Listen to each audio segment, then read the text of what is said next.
There were some major themes in Governor Susana Martinez's State of the State address this week. She used the word courage many times. The governor also talked about the need for lawmakers to come together. And one issue that got a lot of attention from Governor Susana Martinez was education, specifically education reform. When we see failing schools, we must turn them around. Have the courage to intervene. Don't take the comfortable route and simply hope the school will improve on its own someday. Like in Gadsden, a poor district where English tends to be the second language, where district leaders and teachers could have made excuses for decades of poor performance. But they didn't. Courage is saying no more excuses. Every child can learn. Our line panelists are ready to dive into a discussion about the education issues and proposals Governor Susana Martinez outlined in her 2015 address. I'm joined at the table today by Lana Atkinson. She is a political science professor at the University of New Mexico. Daniel Foley, former New Mexico House Minority Whip. Sophie Martin, she's editor of DukeCityFix.com and an attorney. And Rob Nikolewski from the Watchdog.org newspaper. Thank you all for being with us today. Lana, the governor's proposals for education reform in New Mexico led to some heated debate in her very first term in office. Do you think she can expect more of the same here in her second term? I think she can expect some of the same, but I think that she's going to get a vote on the education secretary. I think that's going to move forward. So I think she's going to make some progress forward, and obviously having on the House on her side is going to get a lot of her proposals, at least through that side. So I'm going to go diagonally across to you on this first one. In the sense of education, there's a lot of stuff on the table. Lana mentioned the big sort of thing hanging out there. We've got teacher pay. We've got all kinds of things hanging out there. Did she make the case? You know what? I'm not sure that she made a new case. There were some interesting new details, although as Representative Senator Candelaria, I always forget. Senator Candelaria has said $100 on a debit card gets you through a month of school. It doesn't get you through the whole semester even. So, I mean, I think it'll be interesting to see, as always the case with these speeches, what actually gets rolled out, what's proposed, and whether there is anything new, or if this isn't just kind of the same Common Core testing, et cetera. You know, I noticed on Thursday, APS decided not to hold schools off, and the word went around among parents that it was because they were testing today. And there was a lot of heartache about that. I think that the means that the governor and her team use are going to matter a great deal in terms of how it's perceived and how it fares in the state. Good point. Rob Nikolewski, good to see you. Is there something you heard new or different or something in the education proposals from the governor? Not really. They were pretty much variations on the same theme that she's had for the 4 or 5 years that she's been in office. The difference now is that the reason why she's saying those same things is because they haven't been able to come to pass. That's a good point. In the legislative session. You know, in fact, she got a lot more done her very first year. She had a lot more momentum, but then the Democrats were able to rally together, resist her, and it's basically been running up against a brick wall. But now all that's changed because now you've got Republicans in charge of the House. Exactly right. Dan, good to see you. Welcome back from Seattle Seahawks mayhem. You got to witness live. I'm very jealous of that. However, we're talking about education tonight. Is there something in the idea of having social workers and other outside folks to help students and also their families in the education field? Now, we've had this discussion right here at this table for a lot of years, that there has to be some other further step taken. What did you hear from the governor on that? Well, I think overall, you know, her education message has been consistent. I think what's changed is the election. You know, I think that Governor Martinez has been beating the same drum for 4 years prior. The election rolls around. For the first time in 60 years, Republicans take the House. Why change your message? I mean, they campaigned on that message. She ran on that message.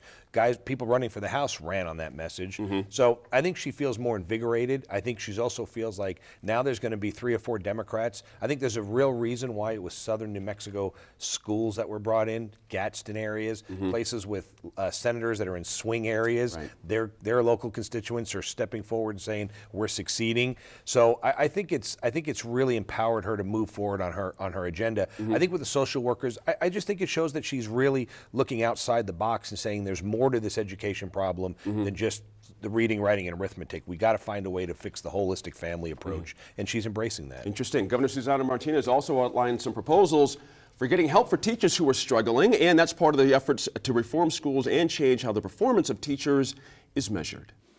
Yes, we're evaluating our teachers in a more meaningful way than ever before. And I understand that change can be difficult and it can be challenging. I get it. But we continue to listen to ways in which we can improve and make the process better. I will meet anyone halfway, so long as our children learning is the only goal in front of us. Teacher evaluations, that's been controversial in the past. And Sophie, let me ask you this. Do you think the governor can get broad support behind both parties on this issue, or maybe better said, enough support outside of broad support? I think the real challenge is going to continue to be the Senate. I think we've seen already Democratic leadership in the Senate really attempting to marshal their forces, trying to, as much as possible, to ensure that they don't have any defectors during this legislative session. So I think that that's going to be the problem. There continues to be, I have to say, this very vocal educator voice that says, you know, this isn't happening the way it should. We don't like the way that these are put together. And I don't see those voices receding into the background either. I expect to hear quite a bit from teachers during this legislative session and after. Right. Lana, you know, as the governor said in that clip, evaluating teachers in a more meaningful way. And I get hung up on what that part meaningful means, and then she followed up with, of course, that change is difficult. But is it your sense that that's where teachers are having the most angst? What constitutes meaningful versus problematic in the classroom for my effectiveness? Do you see what I mean? And It's a how do difficulty. You know, you're evaluating someone who's been with a lot of other teachers, and I've only had them for a few months. What do you expect? You know, what are the expectations in terms of growth, and is that meaningful? How do we evaluate that? What are the measures we should use? What are the testing? What's the testing that we should use to know what progress we're making? That's right. Rob, is that reasonable? Where teachers, in your gut, where teachers are coming from here? If I'm going to be evaluated, I would like to know what the criteria is beyond just test results. There's got to be something else here. Well, in previous years, the teacher evaluation system, I think, swung way too much the other direction. I think there was an evaluation system where something like only 1 or 2% were considered not up to the job, which I think in any profession you're going to be able to find a lot more than that. But what's hurt the governor and what's hurt the public education department is the rollout of this teacher evaluation system. It's been confusing. It's been kind of a moving target. I think generally speaking, most voters want to have a more meaningful teacher evaluation system, and I think they're on the right track for it. But the rollout's been less than stellar. Exactly right. And where did this put the unions, Dan Foley? I mean, the governor certainly can't expect the unions to be supportive in this manner. But No, where I could they be? think Rob raises a great point. I think that the battle lines were drawn. I think that the governor wanted serious change. The union folks wanted status quo. I think the unions are winning the PR battle saying this isn't working and this isn't right, and they're getting parents on board and teachers on board. I think the governor needs to step back and hone her message on what they're doing. You're right. I mean, I hear all the time that, you know, we're not afraid of the evaluation process, but we don't know what we're being evaluated on, or we find out after the fact. And I think what the governor's trying to do is find the process that works. I think they got to do a better job in the fourth floor of articulating, look, we don't have the perfect process, but, you know, we're not going to let perfect be the enemy of the good. So we're going to try to get something started and get changes. I think you're going to see a better job from the fourth floor, in my opinion, and the Department of Education kind of drawing the line, saying status quo isn't going to be what we accept. Exactly right. Lana, finish this one up for us. We want to move on to the next subject, but again, for teachers and evaluations, it's going to be squishy where that middle ground is going to be. But that is the process, isn't it? Right? As Dan's mentioning, she's coming here, they're coming there. That is the process. I mean, it's theoretically the process, but I'm concerned by her last statement, which seems like a hedge. Right. Because how do you make that value statement about whether or not that's the main goal? Suddenly politics come in, and we draw a line in the sand, and we really don't find that medium position. Exactly right. The governor also put an increase in starting teacher salaries in her budget this year. Let's see what she had to say. I am proposing that we raise starting teacher salaries by an additional $2,000 per year to help us recruit and retain more good teachers.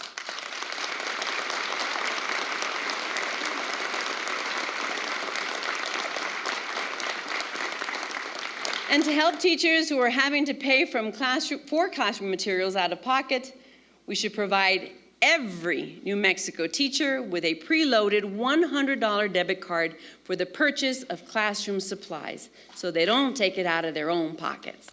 Teacher retention has been a concern for years. Now, Daniel, do you think that proposals like this could make a difference here in New Mexico? Is $2,000 the number? No, I think it's a start. I mean, I think it's a start. It's more than has ever been done before. I mean, you hear like Senator Candelaria say, oh, $100 a month. Well, you know what? They had 8 years of Bill Richardson, 8 years of control in the House and the Senate. They didn't propose any of this stuff. They didn't do any of this stuff. So I think it's interesting that the governor has acknowledged that we got to pay teachers more.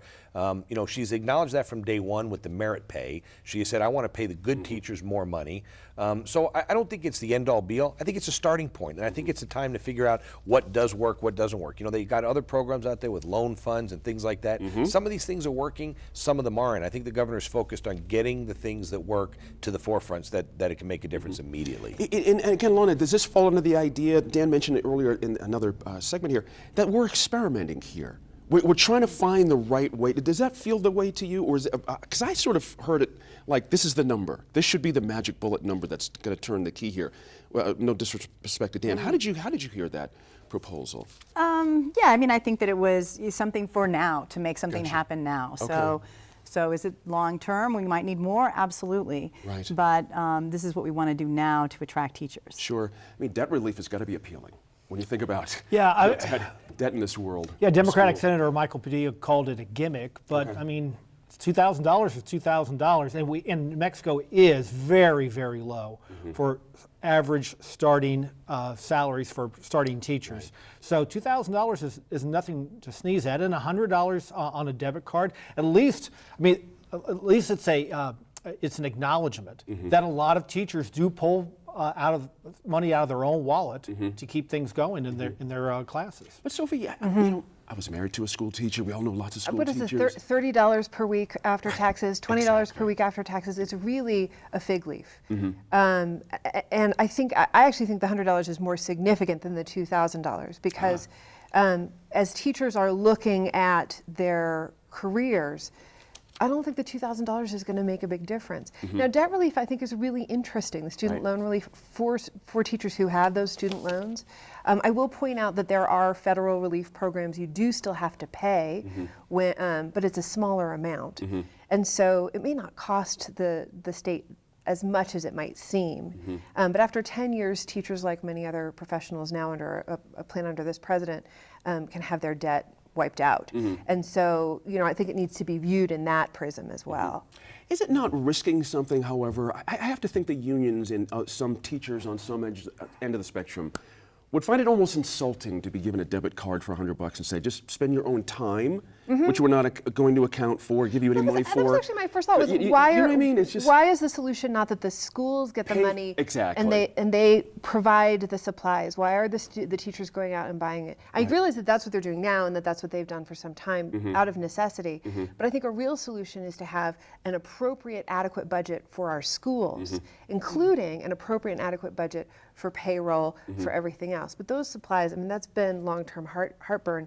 It should be happening through the school and not sitting back on the teacher. It's not a happy chore. No, I like the idea that the individual teacher knows what her needs are in her class. Sure, that's fair. She can really, respond to that, or he can really But is that respond to different from what Sophie's saying? Shouldn't the institution, once that's determined, shouldn't the institution should be able to walk down the hall and say, I need X? No, because a teacher may want to use white paint, may want to use finger paints for class that she's doing, and other teachers may want to use markers. You just can't have staples in every school's office place. So you got to give the teacher the ability and the flexibility to go to the things they want to help them teach the students the way they feel comfortable teaching. I don't think $100 does it. I mean, I was just thinking it about helps. about $100 worth of finger paint. It helps. That's true, but it's far more than they're getting now. But if you want to give more money to teachers specifically, first of all, this is something very specific, and it opens the door. I mean, you've set a precedent now. Now you're going to, if this comes to pass, now you're going to start having debit cards for $100.